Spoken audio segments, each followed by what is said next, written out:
What up, though, everybody? Welcome back to another episode of Daily Upside. I'm your host, Keenan Rivals, bringing you sports cards and sports cards news every day.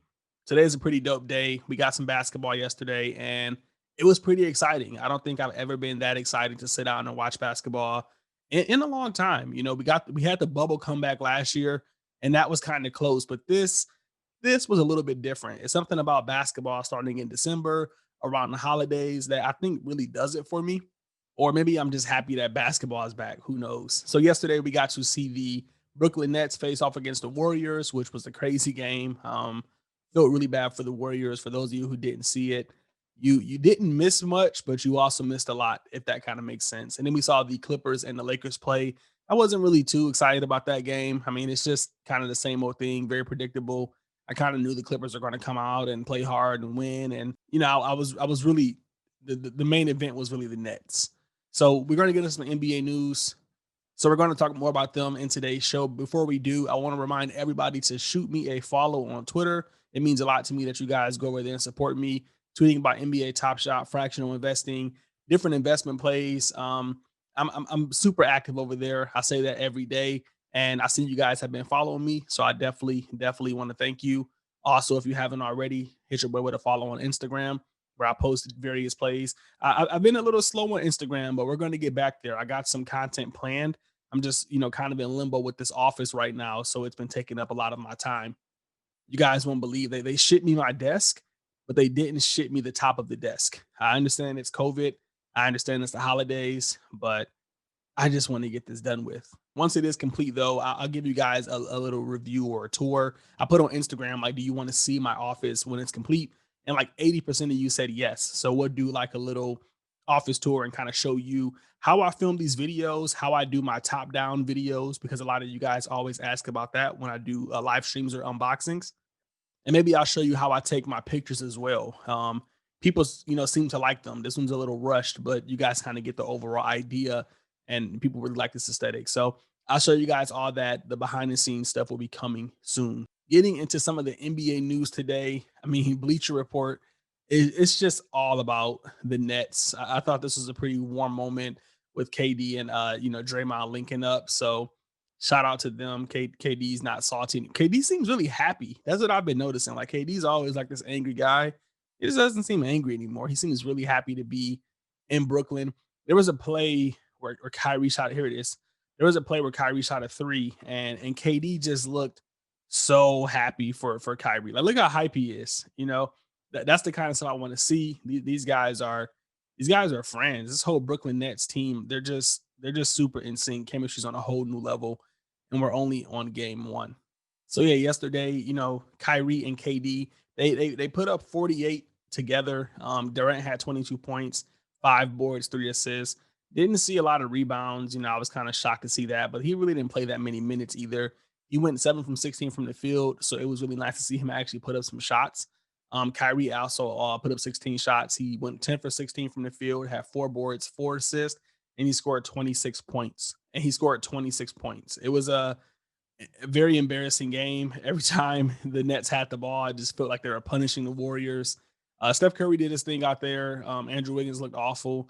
And I just felt really bad for Golden State. I felt like they should have been welcomed back with the easier matchup. Obviously, when the schedule happened, I'm sure the NBA was like thinking Klay Thompson was going to be back, and it was kind of a welcome back game. But yeah, it wasn't a great start for the Warriors, and Stephen Curry was very upset about it. I don't know if I can find the video. Yep, right here. So you could see like he just looked super upset. I don't know. It's not playing for some reason, but you can kind of see from this screen grab, he looked super upset. So yeah, I mean, I enjoy watching the game. I think the Nets are a dope team, and we'll be talking about them a little bit later when we get into some of the card prices. One of the articles the Bleacher Report kind of wrote up was, are we sure that we want James Harden going to the Brooklyn Nets? And I think this is pretty much saying, like, after seeing how much chemistry they had, are we sure we want to ruin that with a third star? It was really cool to see Karis LeVert come off the bench and just he was literally like going crazy. He was trying to prove that he belonged, amongst those 3 guys or those 2 guys, and he really had the green light off the bench. They gave him so much time. It was like he was a starter, or it was times where I thought Karis LeVert was the only person on the team. That's how well the Nets kind of balanced their team and their starting roles and their bench roles. And yeah, I don't think Harden needs to be on this team. I don't think there's a lot of teams that Harden needs to be on. I think he's toxic. I hate to say that because he is a really good talent. He is a great scorer, but I just think that he's in his own lane. And when you're in your own lane, you need to be on your own team. If wherever James Harden goes, I feel like that team will have to adjust to him. And Brooklyn has such a good thing going on right now. They don't need to be adjusting to anybody. Whoever comes there needs to be adjusting to what they have going on because they obviously have a good culture. So yeah, you guys can read this article. I'll link it in the description below. Obviously, James Harden wants to get traded, and it just sucks when you're that good and nobody wants to trade for you. No one's willing to give a big package for James Harden. They want him at a steal, and so far Houston isn't budging. I'm interested to see what you guys think about James Harden. I know there's a lot of big James Harden advocates. Like some of you guys think he's the best scorer of all time. Where would you like to see him go? Let me know in the comments. Moving on to some of the sports cards plays, I'm pretty sure you guys know what we're going to talk about. But before we get into that, I want to show you a few auctions that kind of blew me away. One was this 2004 2005 Upper Deck Exquisite Collection PSA 10 base card of Michael Jordan. This blew me away because this was like my era of collecting. I got into cards around 2003. I remember the first year of Exquisite, and I remember everybody talking about how iconic it was going to be, and it was going to be this rare set that only 225 sets could be completed, and people were like buying base cards for a couple $100. And back then graded cards weren't like that big of a deal. No one was trying to get like graded exquisite cards. You put everything in a one touch. But to see this card sell for $10,000, it just blows me away because it was right there in front of me. I mean, Michael Jordan cards were always expensive when it came to exquisite, don't get me wrong, but they weren't $10,000. You know what I mean? They weren't $1,000. So it's just crazy to see this actually play out. It's crazy to think that this is almost 20 years later. I mean, this is what, 15 years later, 16 years later.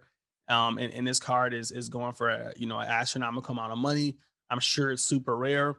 And you like to look at some of the cards today and you wonder, like, National Treasures is the big set right now. I mean, yes, Prism Silver is, really popular and we kind of like that, but there are National Treasure base cards of LeBron. There are National Treasure base cards of, Stephen Curry and Giannis. And you wonder, why isn't National Treasures base cards? Why aren't they highly sought after?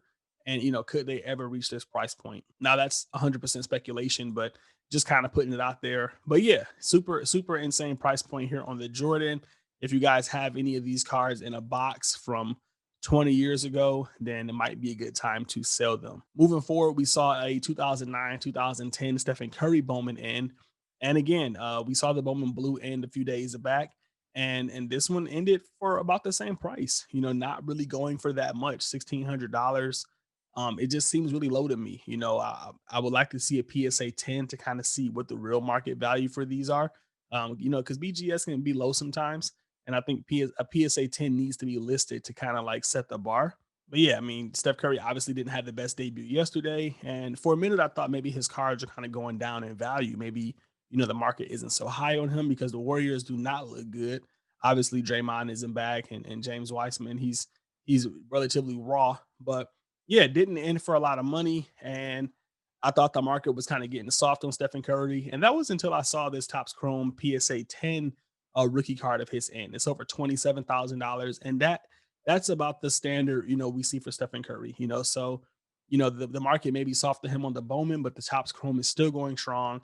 It's always in that $25,000 to $27,000 range. So yeah, people are still pretty high on him. I think the Bowman is just, it's just not sought after right now. Once Stephen Curry kind of comes back and he does his thing, we'll start probably seeing some demand for these.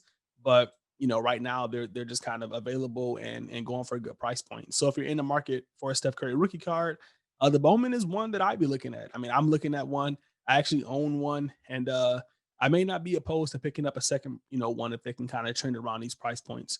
I personally, will want a true gem, 9.5 across the board. But yeah, I'm not mad at, a serial number card of Stephen Curry at these price points. All right, so now getting into the guy of the hour, the guy of the day. Gary Vaynerchuk fired off a few tweets yesterday, and his first one was saying, you got 30 minutes left to buy Kevin Durant rookies, and that was right before, the Nets kind of tipped off. And then, like within the first quarter, he tweeted, "Buy Durant rookies. A ring in New York is different." And I think this is the first time that I've seen Gary Vaynerchuk just say, "Hey, go buy somebody." Like I don't think that is something that I've seen him do before, and I could be wrong. You see me, I tried to get my shill in right there, share my video from yesterday, but yeah, Gary obviously has a really big impact on the market, and he's telling folks like, "Hey, go buy Kevin Durant." Like not like I think Kevin Durant's good or really happy to see Kevin Durant out there. He's like, "Yo, go buy Kevin Durant." And when Gary V says go buy Kevin Durant, and he continues to tweet about him and he shows off, videos and auctions, people go buy Kevin Durant. Kevin Durant, every one of his cards, all-time high. This was one that I was watching. I was really excited about it. It's a really low pop report, only seven in circulation. I was like thinking maybe I could be $1,500 and grab it. Nope. It was a Fleer 1986 retro glossy. If you aren't looking on YouTube, it's kind of like a remake of Michael Jordan's '86 Fleer. Kind of has the same blue, white, and red border, and it's a Kevin Durant retro kind of copy. And I'm like, this could be a cool card later down the road. And yeah, it's over $2,600, and it was just an astronomical price point. Given that it's only seven of these circulating, that might be low to some people compared to what his tops and things go for. But I thought I was going to be able to swoop this in at a steal, and it didn't happen. We also saw his Topps Chrome card in for $5,250 for a PSA 10. And then we saw his Topps Chrome Orange Refractor, which is numbered to 199, a PSA 10 in for $34,500. So whoever listed it at the perfect time. Insane card, beautiful card. That orange with the Seattle orange, it just looks really nice, and that went for a crazy amount of money. So yeah, when this was happening, we were in the Discord like Kevin Durant's taking over eBay. Kevin Durant has taken over eBay, and it didn't stop there. His Topps Chrome Refractor sold for $24,600. So a PSA 10 Topps Chrome Refractor numbered to 1499 sold for $24,000. I mean, we were just talking about this card yesterday. We were just talking about collectible and how they had one for $12,000 and how the market price was $17,000. And today that card has just doubled in value. The card that we all picked up for $12,000 just sold for $24,000 literally a day later. Insane. Um, One other one that ended was a Topps Chrome Refractor, but this was a BGS 9.5.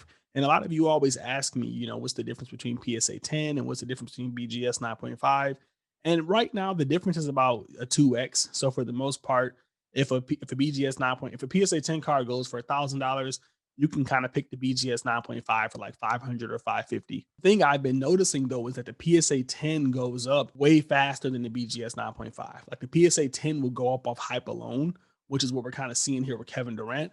And then the BGS doesn't rise until that play is like solidified, or that play has consistently happened. It's kind of how you see with the PSA 9s. So you'll see a PSA 10 shoot up in price, but it'll take the PSA 9 a little longer to get there. So I actually own a BGS 9.5 Kevin Durant Topps Chrome, and it does suck to not see your card go up when everything else goes up. It sucks to know that for me to be able to sell this card at an insane value, Kevin Durant's going to have to go on a 10 to 15 game stretch as opposed to the PSA 10, which he only needs a one game stretch. So if you're investing, especially in a big card, keep that in mind. What is your exit strategy? How long are you willing to hold? And are you kind of going off hype, or are you going off like a solidified star? Luckily for me, I do think Kevin Durant will be able to maintain this pace, as long as he's healthy. And I think we're going to see a really nice increase in value in this card. And I'm happy to own one. It's an iconic card. So yeah, that's kind of it for the Kevin Durant market. I mean, a ton of other cards ended yesterday. You can see Gary was kind of like showing off some of the Topps cards, and they were getting close to about $2,000. I don't know exactly where they ended at, but yeah, they definitely went for all-time high. And one thing to point out is like that was just a 22-point Kevin Durant game. I mean, We haven't seen like 40-point Kevin Durant. So imagine when that happens. I'm really undecided on what to do with the BGS 9.5 top score refractor because I feel like Kevin Durant definitely has that 40-point game in him. If Derrick Rose can do it, Kevin Durant can do it. So yeah, it's going to be interesting to see how this plays out.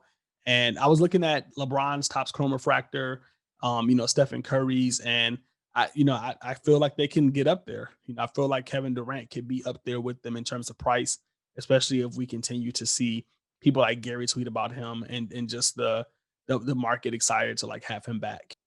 Now that's enough for Kevin Durant. I mean, really happy that he's back, but I felt like people were disrespecting my boy, and I tweeted about that. And let me see if I can find it. Um, KD, KD, KD, Draymond, KD, KD. Here we go. Can we give Kyrie his flowers too? Kyrie bought out. He looked amazing out there. It looks like it's Kyrie's team. Like I know that's, we don't want to start that debate because we don't want to mess up the chemistry, but Kyrie was not getting enough respect, in my opinion. If Kevin Durant's just going to 2x overnight, I feel like Kyrie should have did the same thing. And that did not happen. Kyrie, if you look at the last 2 weeks, his PSA 10 card started at $1,000, and they ended yesterday for $1,100. So while it was cool for it to go up, 15% in value, that was not enough for that man. That man played his heart out. He looked fantastic. He owned. He's looked fantastic the entire preseason as well. So I feel like Kyrie is an underrated play right now. That's what I've been looking at, and I'm not going to be upset that he hasn't gone up because that just means that I still have time to pick some of his cards up. I actually bought two of his contenders, BGS 9.5s, which I showed you guys. But recently I also picked up a PSA 8 of his Panini Gold Knight, and I got it for $50. So I was really happy with that. For those of you who don't know, this is what the Panini looks like. This is just a base PSA 10. The Gold Knight, it has like a little gold knight at the bottom, and it's a super super rare card. There's actually not that many in production, and a lot of people aren't even really hip to them. So I was really happy that I was able to grab it for such a cheap price point. I'll see if I can find it on here and show you guys. I already picked it up, so yeah, I got it for $50 though. Like you just can't beat that price point. And unfortunately, there's not any more up there, but here's a PSA 9 copy so you can kind of get an idea of what it looks like. So same exact card, but you can see right here it has like that little gold knight. And that's just a higher end parallel. Again, not a lot of people know about them. A PSA 8 isn't too sexy, but then I looked at the pop report and I saw that there's only 5 PSA 9s and 1 PSA 8. So only 6 of these have been graded. And I got the PSA 8 rookie for $50. So really excited to have that come in. Anthony Davis, I had one of his gold knights last year. I bought it for around like 400 or 500, and I think I ended up selling it for like 1,600. And I think that was still undervalued. I think the market is uneducated about these. We had a Giannis gold knight in for an insane amount of money, and that kind of put some buzz on gold knight. But because they're so limited, the buzz kind of fell off, and we didn't see too many more listed, or we didn't really care about them because there's just not that many. Sometimes having such a low circulation can actually hurt a card. So I'll continue to educate you guys on those and try to find these undervalued plays. But yeah, was really happy with that pickup. And I think Kyrie overall, he might just be underrated in certain areas. His prism is going for a healthy, $1,000. That might be, properly priced. I'm not really sure. We'll have to see how that plays out. But I think some of those paper cards are relatively cheap. I think his national treasures is a steal. Those are going for like $3,000 or $4,000. I'm not sure what the market is on them today, but I think those were a steal. I mean, a Trey Young National Treasures is like 15 grand. So we even saw a BGS 10 Prism Silver sell for $10,000. I mean, I just think there's a lot of undervalued plays here with Kyrie, and if he keeps playing the way he is, then I don't think that's going to be something we see for long. I even went as far as picking up one of his cards on Star Stock. I bought a BGS 9.5 NBA Hoops rookie for $70. So I think that was a pretty good pickup. It was one of those plays that I felt like I couldn't lose on it. And I've talked to you guys about that. Those are some of the times the investments that I make. Like if I see a play that has like really good potential, but it has very minimal downside, I'm buying it every time. I don't see how this card can dip under $70. So why not pick it up? And I think that's really just smart investing. And I think it's a good way to just kind of, put some money on hold. So with that being said, I'm looking at Kyrie cards. I wanted to talk more about them, about Star Stock and how we can get into some, but there's just not that many on here. You're not going to find a lot of 2012, 13 raw cards. So all they have listed is his hoops. And we saw one of them actually sold today was a PSA 10. So yeah, not a lot of liquidity there for Kyrie. So we'll see if that will either boost the prices up or just keep people away from it. Either way, I'm happy with the buy. I think it's a great long-term hold. And it might be the card to win me this competition. If Kyrie keeps playing the way he is, I might be able to win the competition with this card because who else is going to be able to get it? If this card can 2 or 3x, that's going to be huge. So we'll see how that plays out. Let me know what you guys think about these pickups. Let me know what you think about Kyrie. Can't wait to show you guys my gold night. And man, Kevin Durant, he's on fire. Let's see if he can keep it up. If you guys haven't already, definitely head over to highupsideshow.com. Sign up for the newsletter so you can get these type of plays to your inbox every day. All you have to do is sign up and you'll get that content to your email. So very, very simple. But yeah, that's it for the day. A lot of good plays. Can't wait to keep talking basketball with you guys. I'll catch you tomorrow. Happy investing.